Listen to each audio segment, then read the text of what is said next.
noite, aguardando aqui vocês chegarem.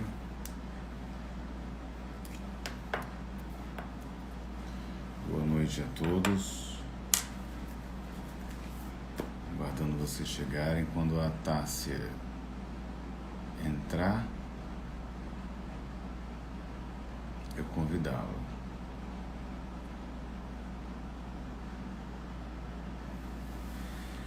Como vocês estão? Estão bem?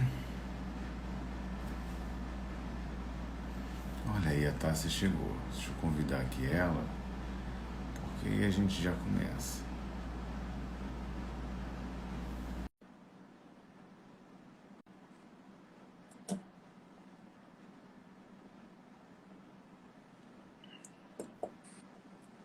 Olá, Tássia. Olá, tudo bem, Fernando? Tudo bem? Que bom rever você. Muito bom aqui poder estar aqui novamente com você. Tanta coisa que a gente quer saber, né? Como é que estão as coisas por aí? Como é que está a casa de Fátima? Tá tudo bem, tá. O Rio continua quente e a casa de Fátima tá aí. Só as limitações mesmo por causa do Covid, né, Tássia? E aí há muitos decretos com a questão do prefeito, tudo, e às vezes a gente está agora há 2 meses sem o trabalho das cartas por conta disso, mas estamos devagarzinho. As atividades sociais correm bem, graças a Deus. Que coisa boa. Eu queria, inclusive, Fernando, se você me permite, começar sabendo um pouco mais a respeito do trabalho das cartas consoladoras.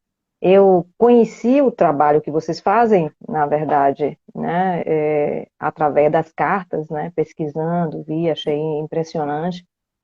E eu queria que você falasse um pouco desse trabalho, né, primeiro, até desse uma situada, caso alguém que esteja aqui conosco nesse momento não tenha acompanhado ainda. E depois de situar, eu queria que você contasse para a gente como é que começou essa atividade. Claro. As cartas de Fátima, elas, é, as pessoas até chamam de cartas consoladoras, que é muito comum no meio é, de algumas religiões. Hoje temos médiuns umbandistas, no espiritismo também que realiza essa tarefa. E aí, por ser de uma filosofia, que é a filosofia de Fátima, a gente adotou o nome Cartas de Fátima. Bem, o que eu posso resumir é que quando eu tive essa percepção com os 16 anos, aumentou essa acuidade de perceber coisas diferentes, né, além do que acontecia aqui. Ah, com o tempo começou a vir essa forma de interpretar essas comunicações. Na época eu era espírita e passei mais de 15 anos exercendo a prática em casa, né, exercitando, mas sem fazer publicamente. E aí depois eu comecei a me doar para fazer. E foi isso, aí foi fazendo, as pessoas foram compartilhando na internet. Basicamente isso. Eu imagino, assim, eu vejo às vezes os vídeos, né, pelo YouTube, vejo um público gigante participando desses eventos. E eu imagino, eu vejo muitas mães, por exemplo, Fernando, né, que perderam seus filhos. Imagino até que para uma mãe e um pai, né, ver o filho partir antes deve ser assim uma das grandes provações, né, da vida.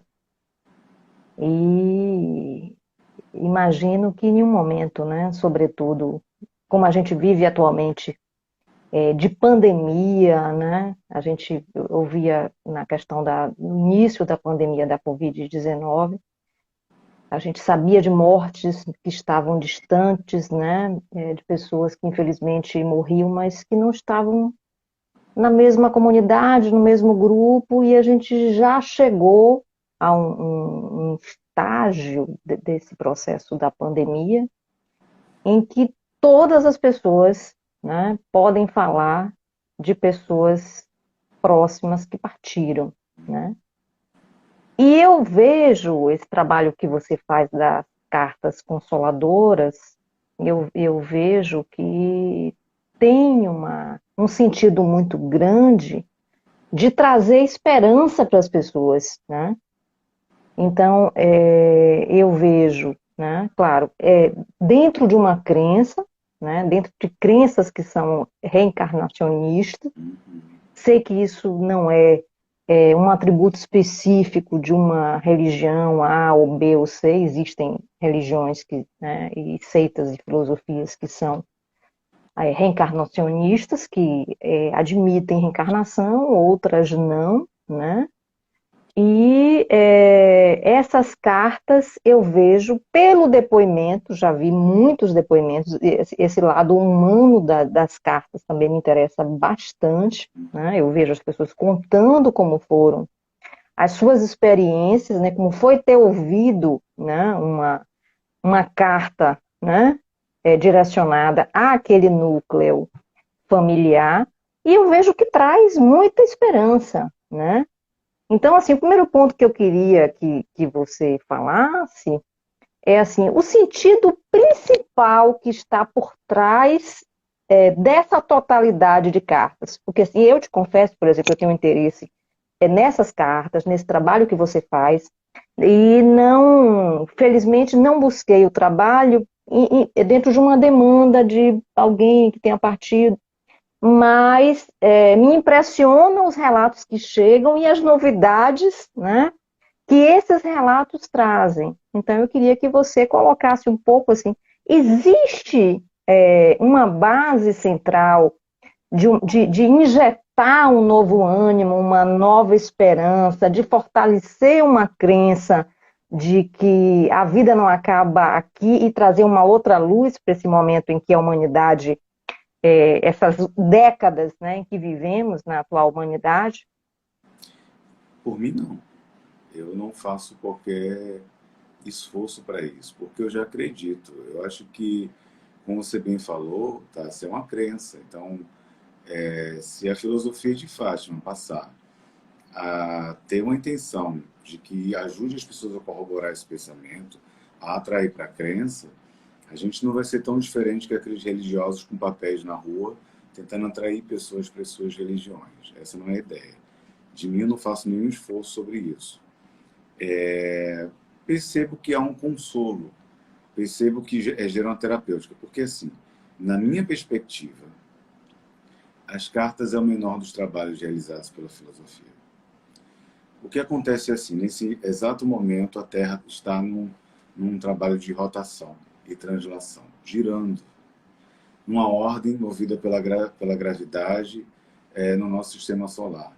A Lua, como satélite natural, gira de uma maneira que sem ele não teríamos, por exemplo, a vida como nós conhecemos hoje. De se entender que há milhares de anos atrás a Lua era um pouco mais próxima, levantava as marés, porque é um efeito na gravidade puxar as marés nos polos, e ela se estendia na superfície e puxava os minerais necessários, que assim se entende que começou a vida. A maioria das pessoas, ela quer olhar a Lua e dizer, olha, ali está São Jorge, ali está uma imagem que é disso, ali está, e fazer essas interpretações do que observa. Então, eu prefiro entender que a Lua tem uma importância para a sobrevivência da vida, que em 50 bilhões de anos ela vai se afastar ao ponto de sair da gravidade, e eu vejo isso como uma bênção, mas mesmo na perspectiva científica e racional. A maioria das pessoas veem, atribuem mais ao sentido romântico, de que isso vai gerar uma melhora e tal. Só que as cartas têm uma ideia de consolo, Tássia, mas na sua perspectiva racional, ali estão pessoas neuróticas, histéricas, perversas, e de todas as estruturas de linguagem, né? E perspectiva psicológica. Nenhuma vai ter a mesma perspectiva. Vai ter gente que vai se consolar, vai ter gente que não vai receber a carta e vai sair reclamando, vai ter gente que vai receber a carta, são menor, mas existe, e por não ter informações que desejaria, culpa o médium ou culpa a instituição. A maioria acha aquilo legal. Então, eu acho que o foco central da atividade é uma terapêutica de consolo. Mas, na minha perspectiva, é o menor dos trabalhos, porque Hoje tem uma atividade muito forte com ações sociais, né, é a caridade. Hoje nós temos aqui na casa consultório odontológico com alvará, tudo certinho. Então tem uma atividade social muito grande, o estudo da filosofia. Então, mas claro, é o meu olhar, e respeito o olhar de cada pessoa, né? Mas essa é a minha perspectiva. Fernando, você tem ideia de quantas cartas já foram lidas nessa atividade desde que você começou? Quantos anos você começou esse trabalho? Eu não sei, acho que mais de uns 12, 11, 12 anos, não sei ao certo. Aqui eu não guardo isso.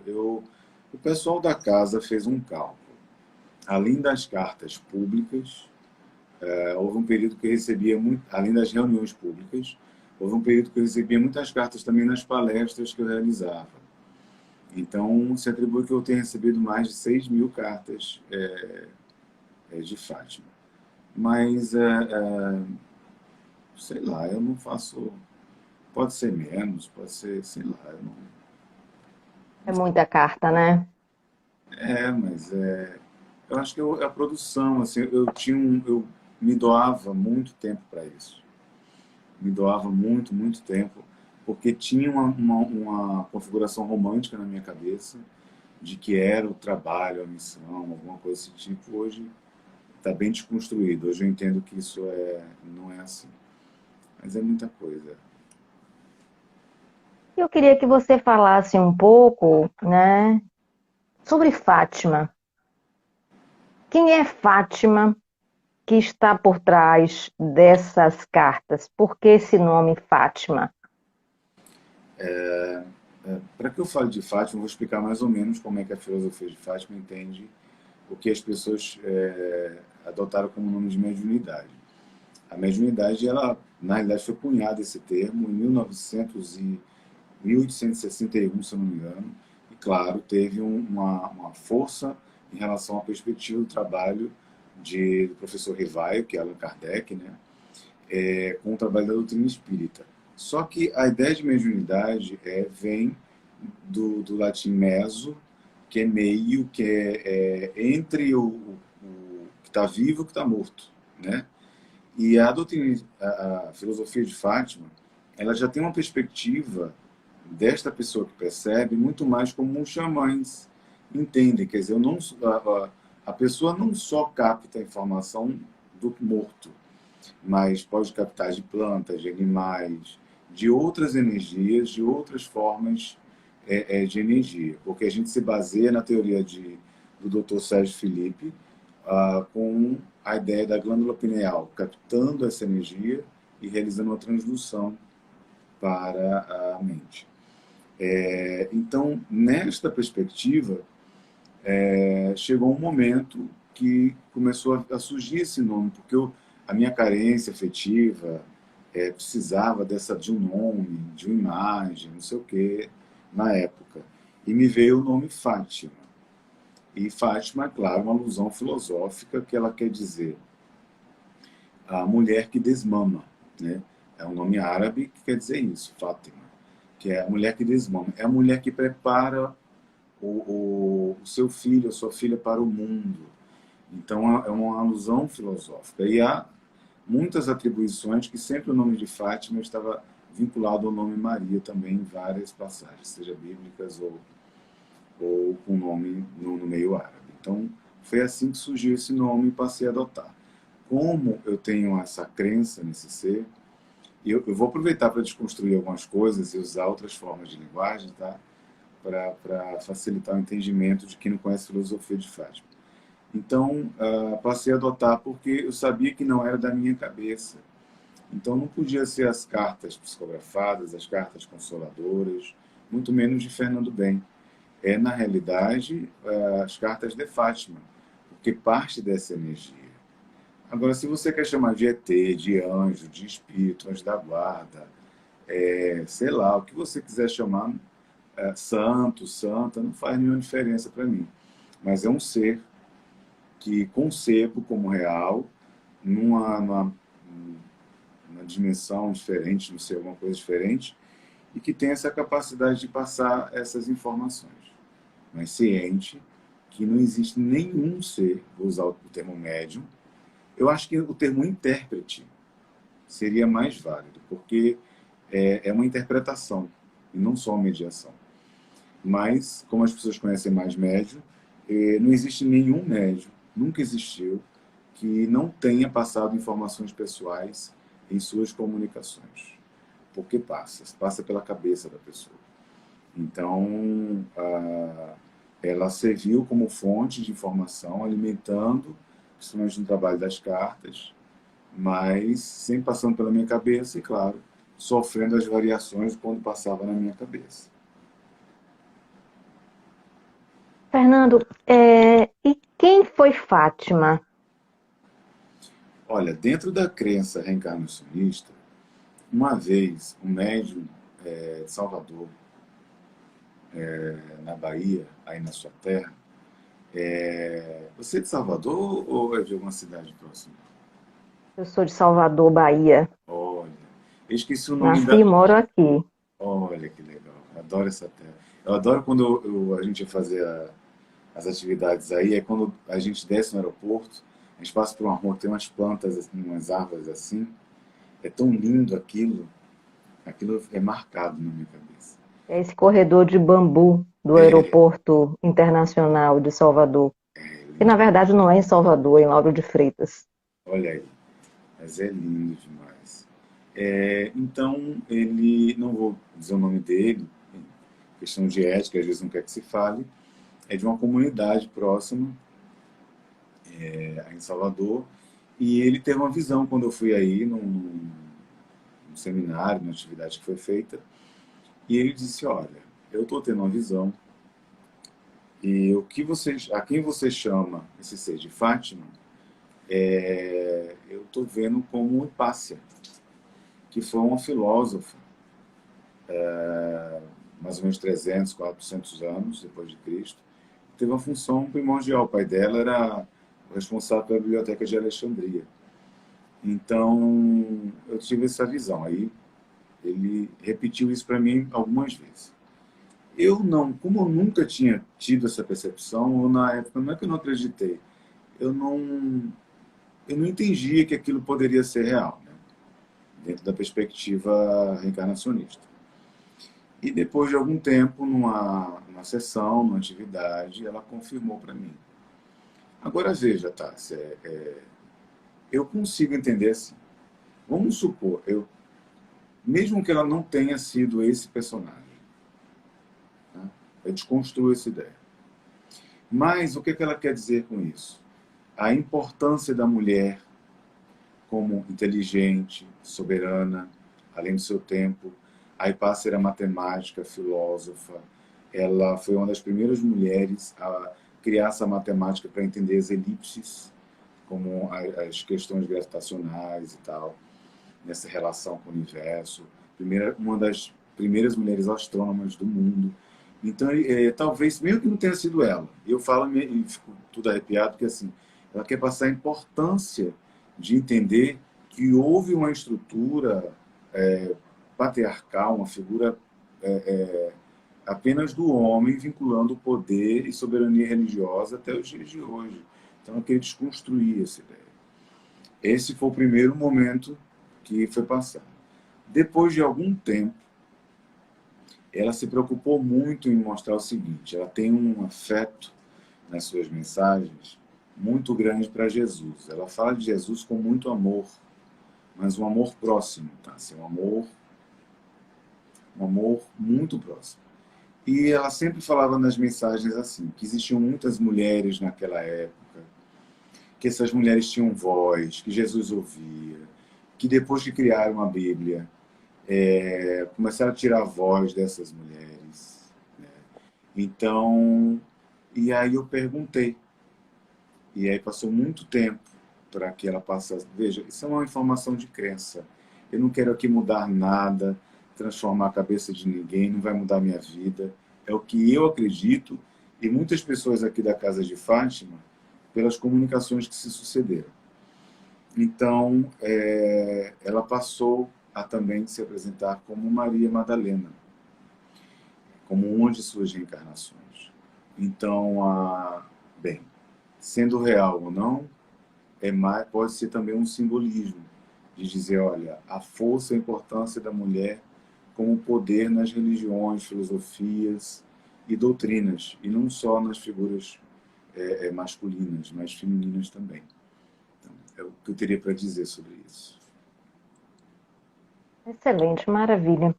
E qual é a base ou as bases dessa filosofia de Fátima, Fernando? Quais São, são assim as linhas mestras? são duas, a ação social e estudo da filosofia. É isso. Eu tenho uma crença da reencarnação, eu tenho uma crença da possibilidade de comunicação, que ela é partilhada por muitas pessoas na filosofia de Fátima. Mas nós temos católicos, evangélicos, ateus, que não necessariamente partilham. Vou dar um exemplo, mas respeitam. A Totolinha, que é uma pessoa que sempre ajudou muito a casa, nós temos um respeito muito grande a ela.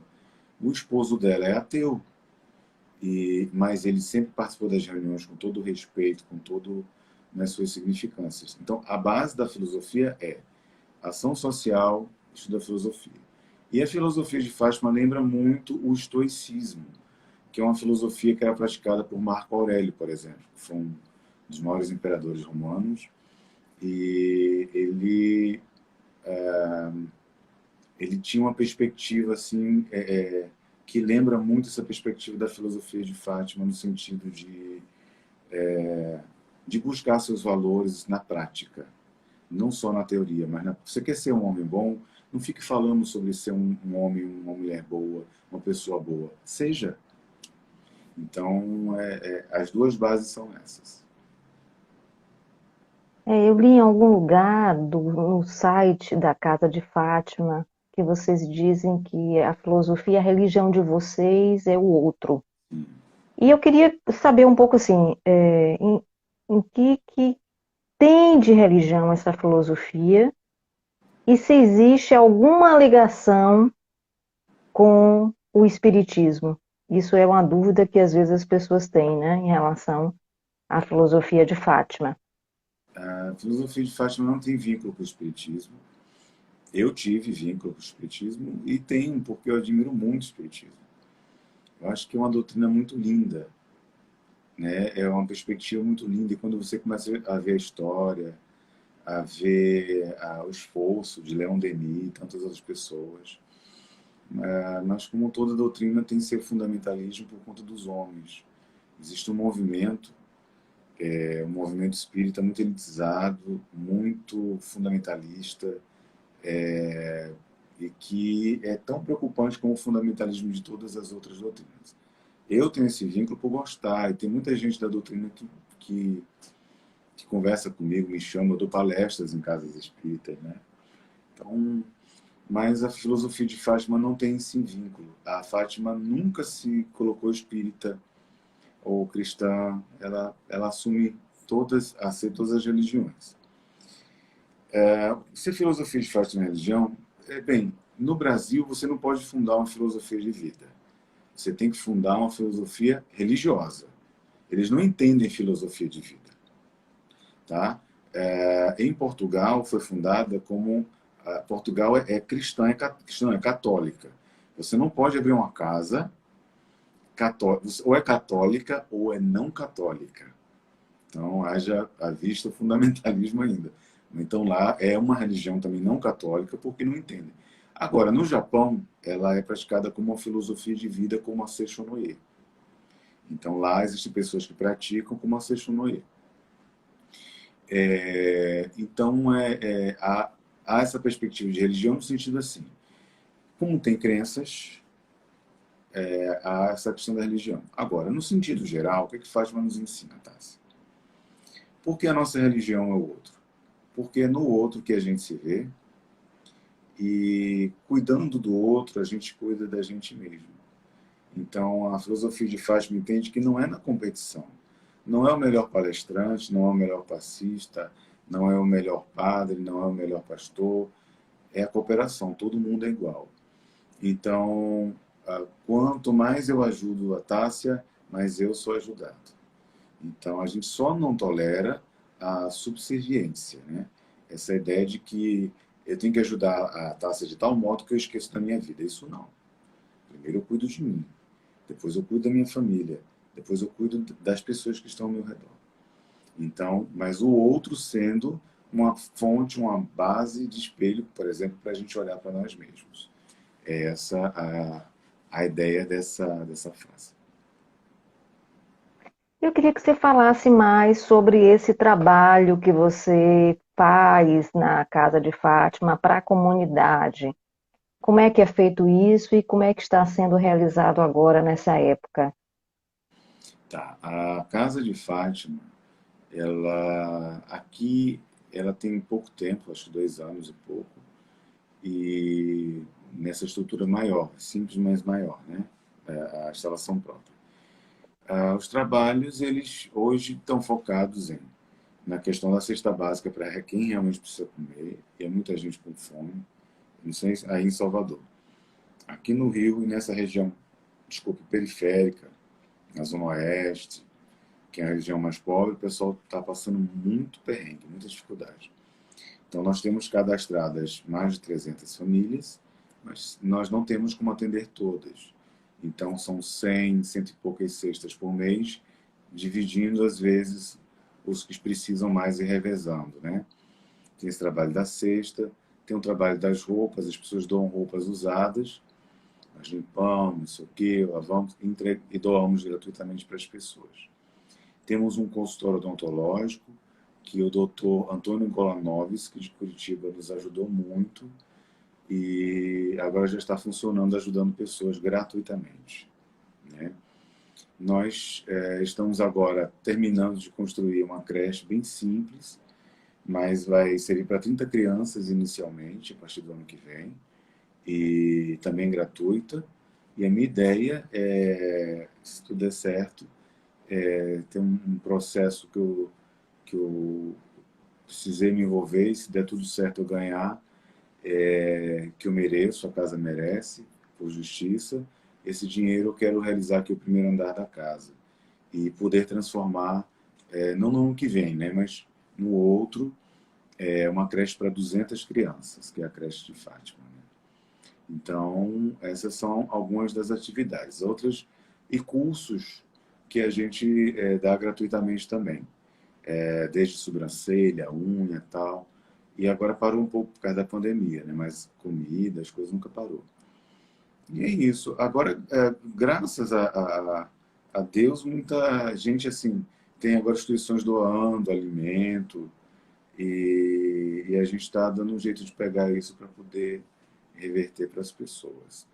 E fora isso, tem a atividade das palestras, as pessoas vêm aqui e apoio, né? O que o pessoal chama de atendimento fraterno, a gente faz esse acolhimento, conversa, apoia, ajuda. Tem um trabalho para concluir que é muito importante, que nunca parou. Ele não foi efetivado porque, assim, há muito caso de violência doméstica aqui no bairro. Então, padrasto estuprando a filha da companheira, às vezes a própria filha. Muitos casos, a maioria dos que recebe cestas, tá, é assim. A mulher foi espancada, foi agredida, porque o estupro também, há um estupro onde o cara chega bêbado da mulher, não quer ter relação, né, e ele força para ter abuso, porque isso não é sexo, sexo é consentido. Há um abuso. E aí, essas mulheres não têm grana, porque eles supriam financeiramente tudo, foram embora e deixaram elas no barraco. Na Estrada Velha, Piauí, Alagados e alguns lugares daqui são assim. Então, nesses casos, nós passamos as informações necessárias para essas mulheres saberem como se defender, como ir na delegacia, como iniciar o contato com o DEAN, como que é a delegacia especializada, né, da mulher, atenção à mulher, tem como fazer esses canais para poder elas serem ajudadas. Então, é uma casa de apoio geral. Nós queremos, e agora que eu tenho esse contato com algumas organizações, com crianças excepcionais, eu tenho amadurecido a ideia de expandir para poder atender também casos, por exemplo, de mães que não sabem lidar aqui de autismo, síndrome de Down, retardo mental, pelo menos de apoio de psicólogos voluntários e psiquiatras também. E parece que nesses tempos há um aumento de demanda de toda ordem, né, Fernando? Vocês têm percebido isso na casa de Fátima? Mais pessoas estão buscando ajuda? Sim. A pandemia mostrou uma coisa que eu já desconfiava e deixou claro. Nós, seres humanos, somos muito egoístas. Então, se foi alguém que gerou, se foi do macaco ou do morcego, não interessa, nós só nos mostramos mais egoístas.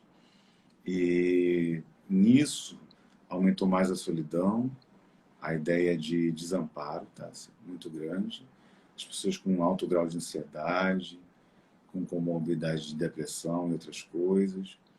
E a Delma está me lembrando aqui também, é verdade, a cada 15 dias a casa recebe uma doação da Casa do Caminho, que é a instituição espírita, e a gente doa 1.000 pães aqui para a comunidade, gratuito também.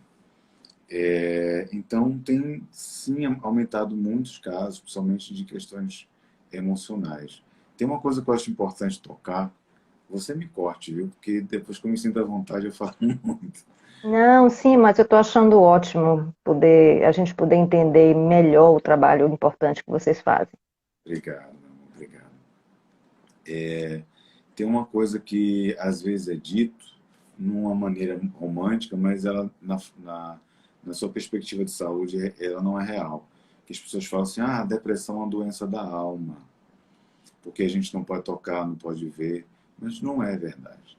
A depressão, a ansiedade é uma doença orgânica, mas como a gente não pode ver, a gente não vê como um rim, a gente sente uma dor lacerante, né, que se espelha no corpo, tudo.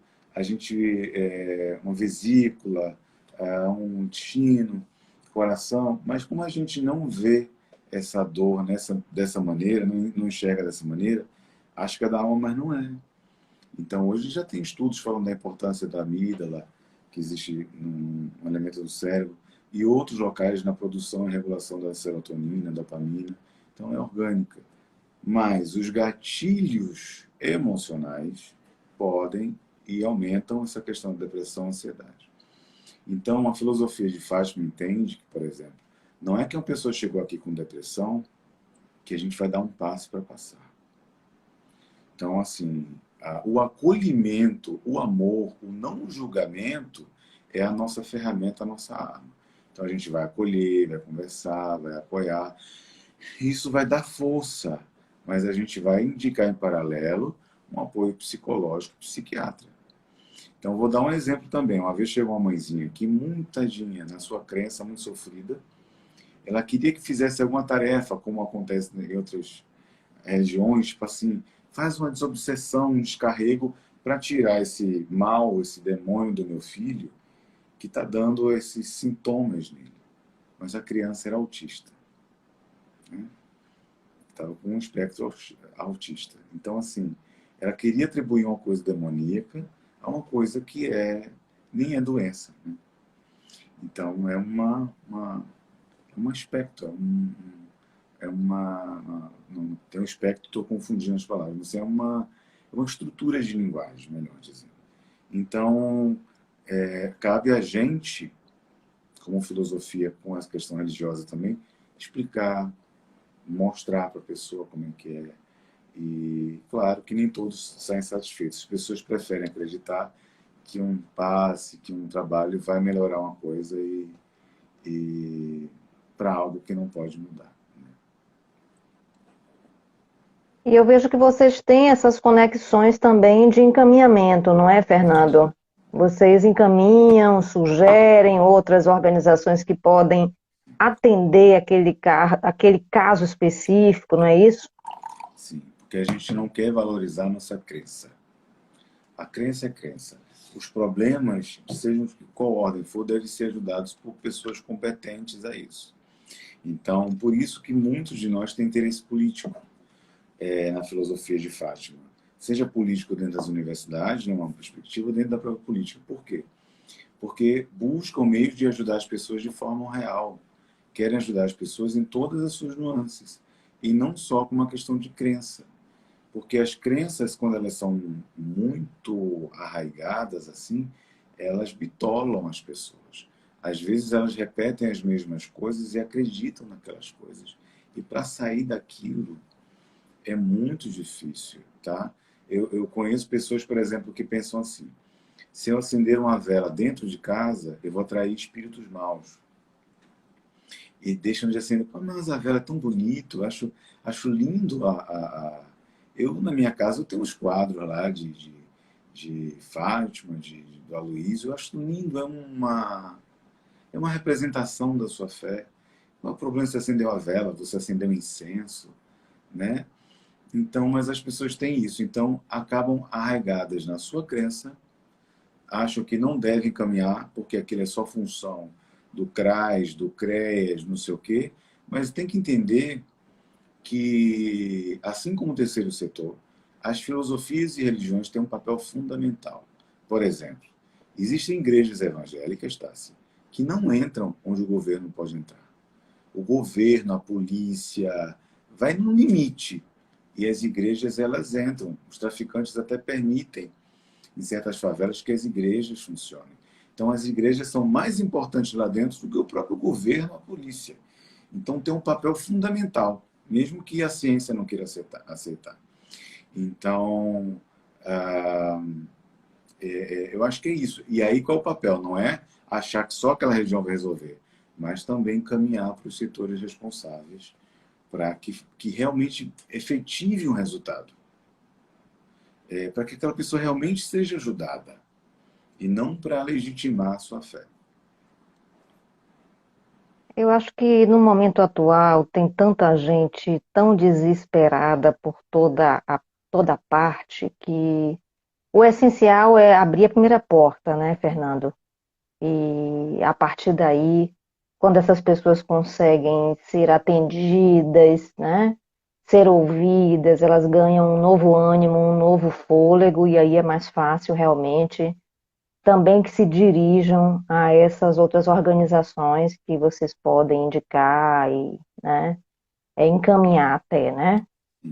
E você falou da Casa de Fátima em outras localidades, né? Eu queria que você também comentasse, tá em outros estados, né? Você falou que hoje já está também em outros países. Como é que tem ocorrido essa expansão? E como é a atividade nesses lugares? É tudo de forma muito simples, como é o trabalho. Você veja, eu estou aqui na Casa de Fátima, né? Toda estrutura é assim, e todos os lugares mais ou menos envolvidos são assim. A gente quer ver o resultado nas pessoas. O templo estão nas pessoas, né? Não nos lugares, assim. Então, elas se espalham como pode. Por exemplo, Pernambuco, nós temos um grupo em Garanhuns. O Fabrício, a esposa, uma galera faz um trabalho muito bonito, muito forte lá. Mas não tem estrutura financeira para abrir uma casa. Então, a gente busca, às vezes, apoio, pede na prefeitura para ceder alguma casa, se puder. Então, hoje, de forma efetiva, tem gente espalhada por vários lugares, mas assim, grupos, tem Pernambuco, tem no Rio Grande do Norte, tem no Ceará, isso no Nordeste, tem Porto Velho. No Sul, nós temos efetivos hoje. Rio Grande do Sul tem vários grupos. Paraná, Santa Catarina. Nós temos em São Paulo. No Rio de Janeiro, além desse, tem mais dois grupos. Na Baixada Fluminense e Jacarepaguá. Fora do país, hoje, funcionando de forma ativa, nós temos Portugal. Existe um grupo de estudo na França, outro grupo na Espanha, um grupo no Japão. Espero não estar esquecendo. Assim, grupos mesmo de pessoas focadas para ajudar a fazer o bem, quem se comunica, troca ideia. E eles estudam filosofia lá no site da Casa de Fátima. Já tem uns estudos, vários colaboradores estão fazendo. E partem para poder ajudar as pessoas. Portugal mesmo, em Lisboa, está com uma coisa muito linda lá, já está com toda a legalização e vamos iniciar com a casa, né? E lá eles têm um trabalho muito lindo, eles fazem comida, arrecadam coisas, lembram muito a igreja evangélica, na igreja católica e o espiritismo da minha época. Com 16, 17 anos de idade, eram assim, não sei hoje. Onde os grupos jovens se reuniam. Eu ia com um grupo jovem espírita para hospital psiquiátrico, para hospital leprosário, né? Tinha na época em Pernambuco, no Miroeiro, eu ia. Hoje você não vejo tão forte assim, né? Então é isso resgatado. Por exemplo, que uma coisa linda tinha na minha época era a campanha do quilo. As pessoas pediam de casa em casa. Você já viu, Tássia, aí em Salvador, o pessoal fazia? Não sei agora. A gente não tem visto, né, Fernando? Você sabe o que eu percebo? Que nossa geração, inclusive, assim, muitos de nós tivemos a oportunidade de estudar em colégios religiosos, né? Eu estudei no Liceu Salesiano do Salvador, que é ligado à Igreja Católica, e no ensino médio eu estudei num colégio aqui em Salvador chamado Colégio 2 de Julho, que é ligado à Igreja Protestante e tal. Minha irmã é professora, fui ensinar lá, ela gostou muito da escola e sugeriu ao meu pai que me colocasse. Então, assim, eu fico pensando que qualquer base religiosa que uma pessoa tenha tido, né, isso já ajuda um bocado, sabe? Né, na formação, no entendimento de princípios de solidariedade, de caridade, né? A caridade é cristã, né? A gente não quer dizer que, né, por ser um princípio, né, que a gente tem que buscar, né, compartilhar, reduzir a dor do outro. A gente não quer dizer com isso que vai estimular ninguém a deixar de trabalhar, pelo amor de Deus. Não é nada disso, né? Mas às vezes as pessoas têm necessidades muito imediatas, né? Eu digo assim aos meus amigos, imagine a gente, né? Às vezes você está num dia corrido e sai de uma reunião e entre outra, e aí tem uma hora que você já estou morrendo de fome. Aí eu digo, ai, que fome, porque quanto mais reunião, mais atividade, parece que você gasta mais energia e mais fome tem, né? Sim, sim. E aí, Fernando, nesses momentos em que eu tenho fome, e eu comento muito com meu filho também sobre isso, eu digo assim, se pra gente incomoda às vezes o fato de você não ter tido tempo de se alimentar, né? De lanchar ou de almoçar e se deslocar de uma reunião para outra, isso já é um sofrimento. Eu fico pensando, Fernando, imagine as pessoas que não têm um pão. Sim. Então, assim, uma outra coisa que eu percebo que normalmente as pessoas solidárias, as pessoas caridosas, ou são pessoas que realmente vêm de lares, né, onde a caridade, a generosidade é um valor importante, né?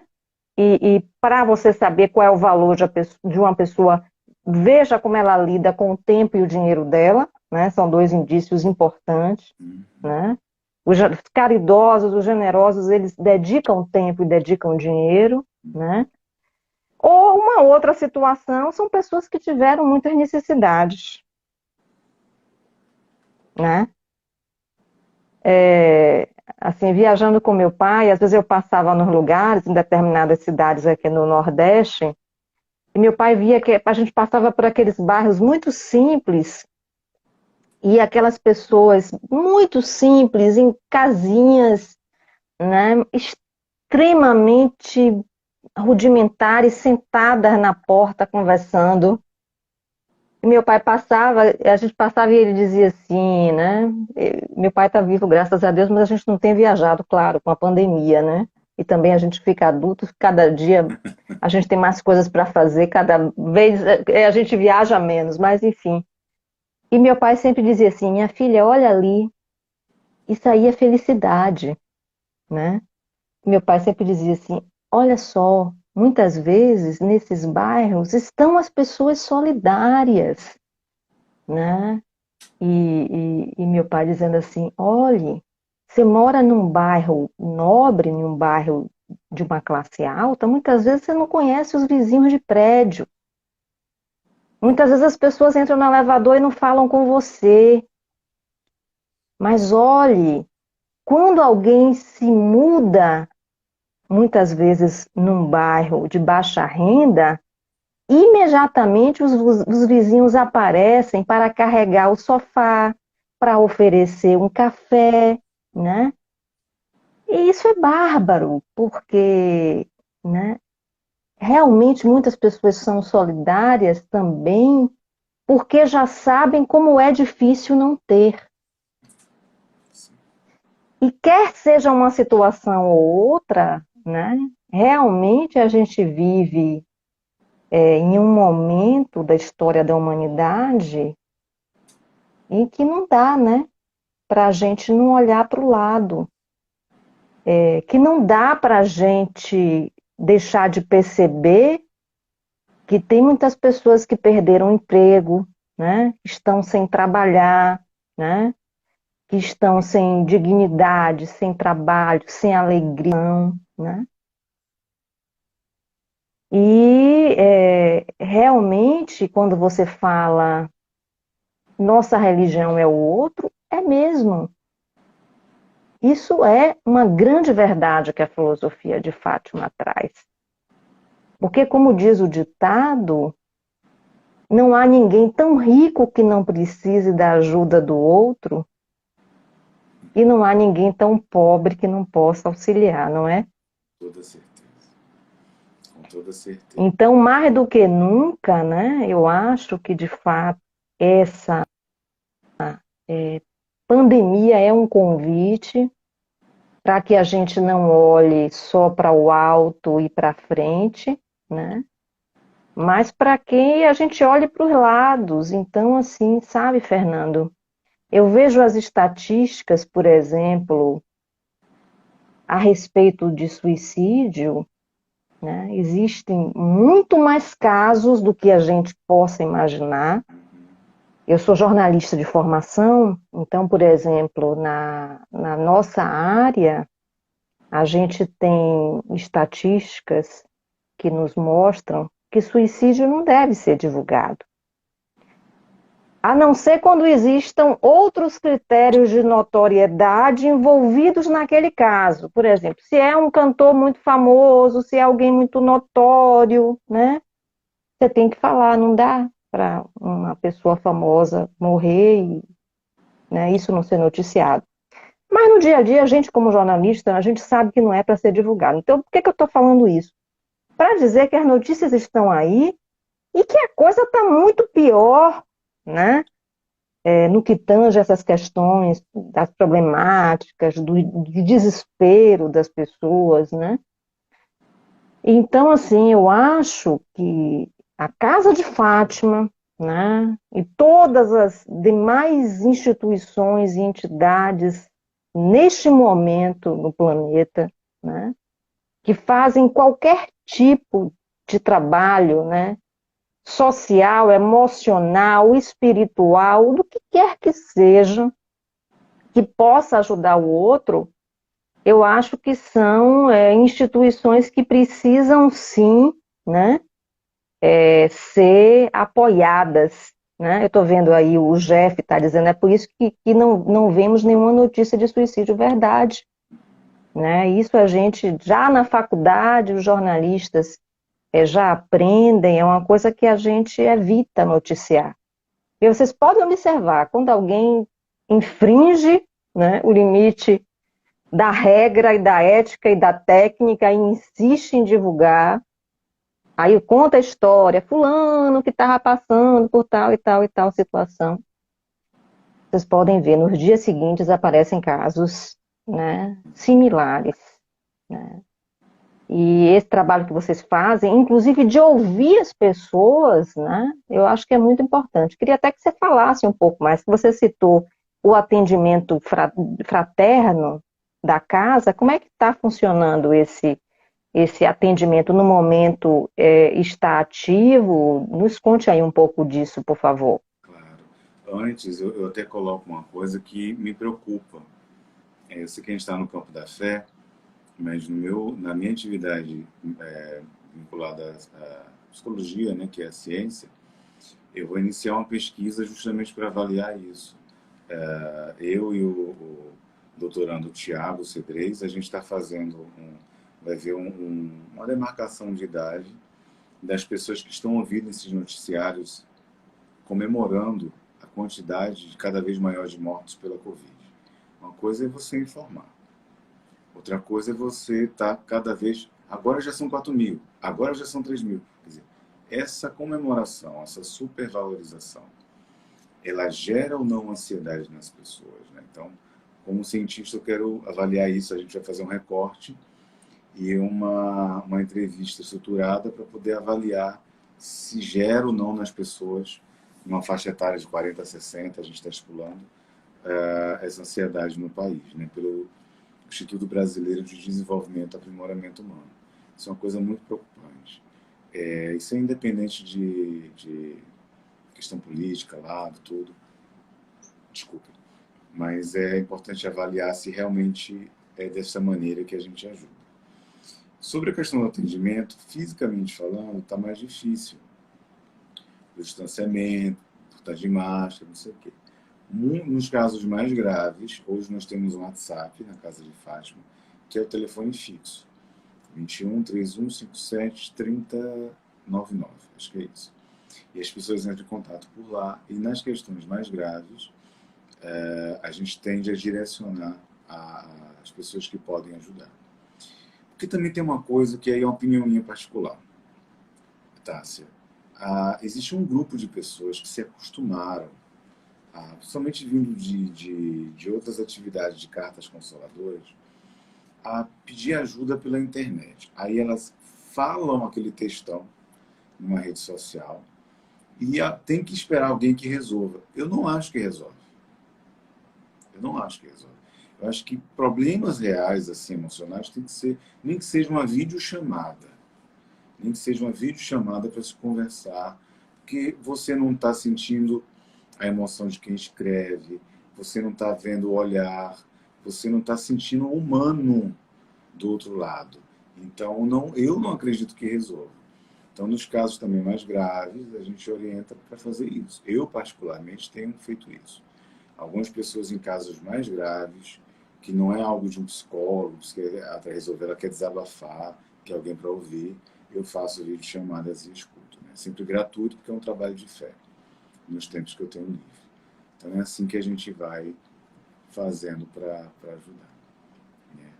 Tá ruim, mas tá E bom. para quem quer ajudar a instituição, como se ajuda e que canais se busca para poder também contribuir com esse trabalho da Casa de Fátima?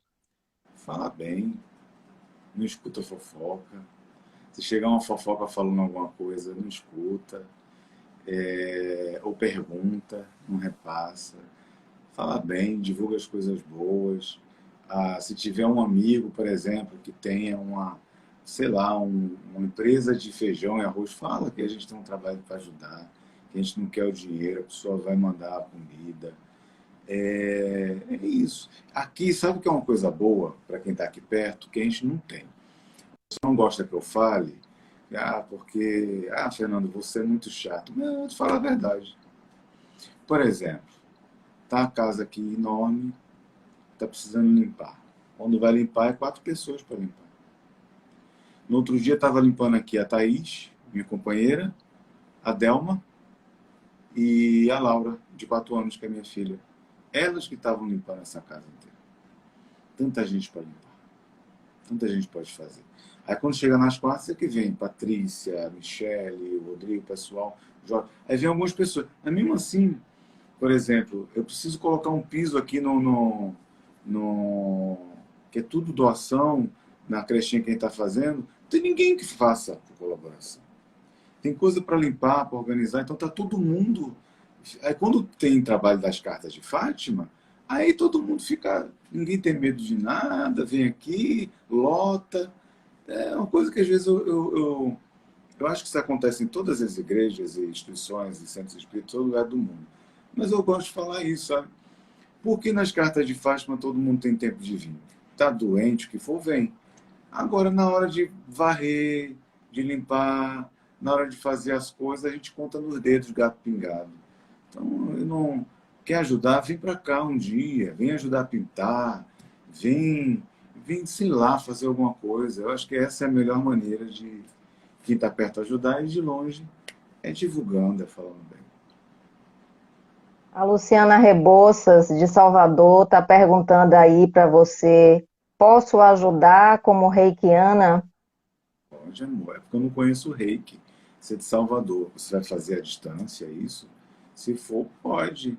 E se quiser vir pessoalmente com o Reiki, pode. A Casa de Fátima, ela aqui recebe, não tem distinção nenhuma. Sendo de graça para ajudar o povo, meu amor, a gente aceita todo o coração. Cada um pode ajudar de uma maneira, né, Fernando? Oração também, acho que a gente está em um momento que oração é tão importante. E eu, particularmente, eu sempre acho que eu não sei absolutamente nada sobre oração. Então, eu tenho procurado é, algumas, alguns áudios, alguns vídeos, alguns materiais sobre orações para poder tentar reduzir o meu desconhecimento sobre isso. E tem materiais que eu já vi 10 vezes, mas acho que nós, de uma forma geral, não sabemos nada sobre oração. Eu sempre fico pensando que se a gente, de fato, conseguisse alcançar, né, conseguisse entender o poder que isso tem e que hoje já é comprovado até cientificamente, né?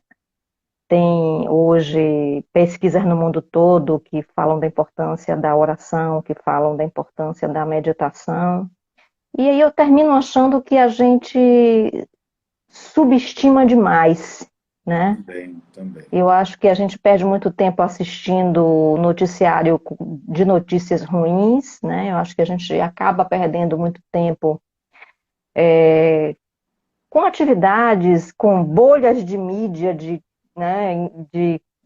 informações que não vão nos fazer sentir melhor, nem também vão melhorar a situação das outras pessoas, e que a gente precisaria efetivamente, né, destinar um tempo, né, para atividades mais positivas. Olha só, Daniel está falando aí em fazer hortas, Ó, legal. tá?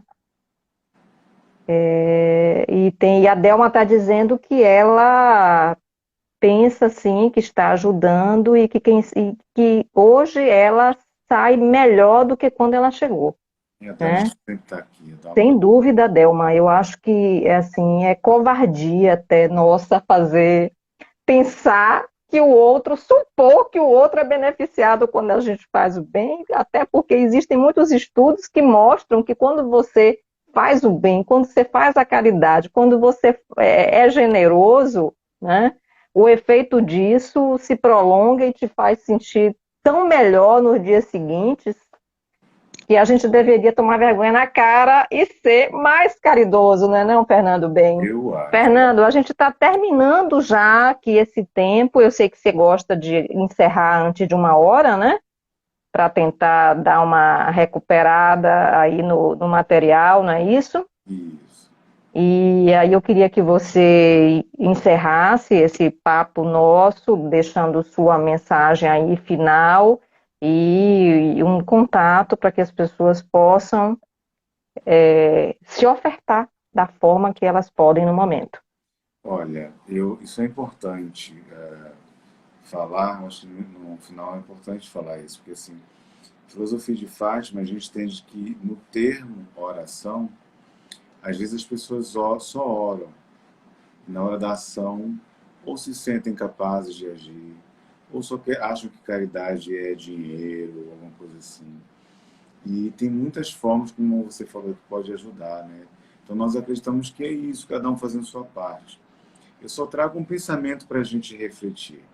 Por que será que no dia das reuniões das cartas de Fátima, você vai em São Paulo, tem mais de 3.000 pessoas, às vezes, numa reunião como aconteceu em Boa das Artes. Mas na hora que eu falo assim, gente, vamos entregar pães para as pessoas, tem 8 pessoas aqui para ser voluntário. Então, por que isso acontece? Então, muita gente fala, porque é a dor. Mas, gente, será que a gente sendo voluntário, fazendo um bem, ajudando, a gente também não vai agradar os seres que a gente ama, que estão do outro lado? Então, é uma coisa que eu trago para a gente refletir sobre isso, sem julgamento. Sobre o contato, tem o WhatsApp da Casa de Fátima, 3157-3099, tá? E sempre lembrando, gente, que é o seguinte, a tarefa, tanto das ações sociais quanto das cartas de Fátima, é algo que é realizado pela Casa de Fátima. Não vem me chamar em rede privada, tipo assim, meu WhatsApp, meu Instagram pessoal, meu Facebook pessoal e pedir carta ou coisa assim, que eu não vou responder. Eu não vou, acho até deselegante. Então procure a Casa de Fátima. Eu sou profissional, estou me formando em psicologia, tenho minha família, eu tenho que dividir bem essas coisas. Então, as pessoas procuram o WhatsApp, se informem, a Patrícia colocando aí o telefone, se informem para poder saber mais. E muito obrigado, Tássia. Você é inteligente, tem uma luz pessoal maravilhosa. E sempre que a gente tem algum papo, coisas muito boas acontecem. Então, obrigado pela sua existência. Obrigado. Fernando, muito obrigada pelo seu tempo, pela sua gentileza. Eu sempre aprendo muito quando converso com você. Desejo tudo de bom aí no trabalho de vocês. Que Deus abençoe, que todos os guias, né, todos os anjos possam estar aí junto, né, influenciando, trazendo mais colaboradores, trazendo pessoas que possam somar. E desejo de coração que essa filosofia se espalhe cada vez mais, né, por todos os estados brasileiros, por todos os países do mundo, porque, meus amigos, nesse mundo a gente precisa, sim, de boas iniciativas, de pessoas solidárias e dessa corrente, né, de gente que faz o bem como o Fernando bem. Obrigada a todos pela participação. Um grande beijo. Boa noite a todos. Obrigada, Fernando. Um abraço para todos. Tchau, gente.